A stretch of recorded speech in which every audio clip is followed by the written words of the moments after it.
Okay, so this is getting ridiculous.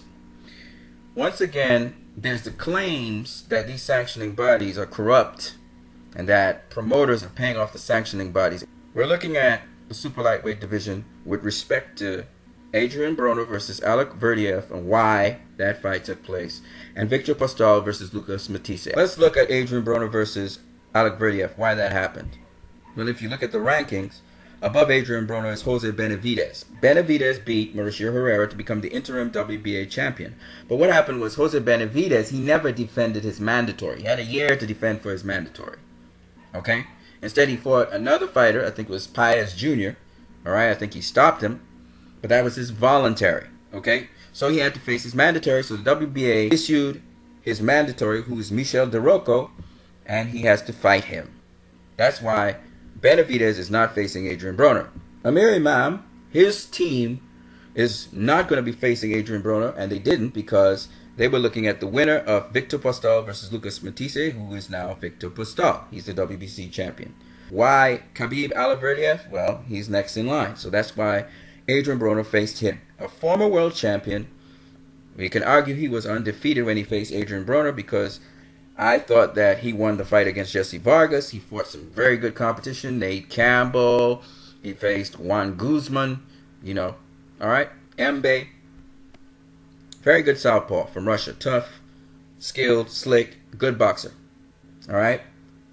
The other guys, Adrian Broner, if he turned it down, would have been Mauricio Herrera. And all these other names. Ruslan Provodnikov, Omar Figueroa, Thomas Delorme. Now, out of all of these guys here, right? This is how rankings work. Has any one of them fought a top 10 welterweight? And the answer is no. None of these people. He hasn't been defeated at junior welterweight. So, at the end of the day, Adrian Broner is ranked so highly because he's undefeated at junior welterweight. He also faced a top 10 welterweight. And that's why he's ranked so highly. And this ranking has been so since July of this year. Benavidez is number one because he's undefeated and he beat Mauricio Herrera. Amir Imam hasn't faced that level of competition yet. Neither has Michel DeRocco. However, Alec Verdiev, though he's lost, he has faced worthy competition. Herrera has faced worthy competition, but he's had wins and losses. Okay? So this is the reason why this has happened the way it has. This is why they're ranked the way they have been ranked. And this has been so since July. You remember Herrera fought Hank Lundy, but Hank Lundy wasn't a top-ranked guy. Whereas Alec Verdiev, he fought the top guy. He fought the champion. He fought Jesse Vargas. All right, let's move on. Now, when we look at the WBC, why is Victor Postol ranked so highly? Well, it's because he's beaten Selçuk Aydin, like DeMarcus Corley, like Hank Lundy. He's beaten all those guys.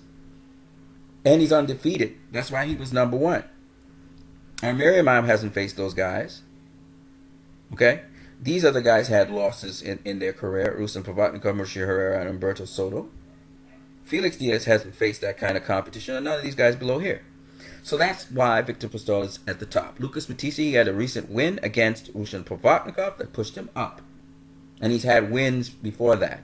His only loss before that was to Danny Garcia. You have to look at his record, who he fought, etc. That's why Lucas Matisse is above Amir Imam. So those two fought. And that's the reason. These guys earned their shots, man. They earned their shots at fighting who they're fighting now.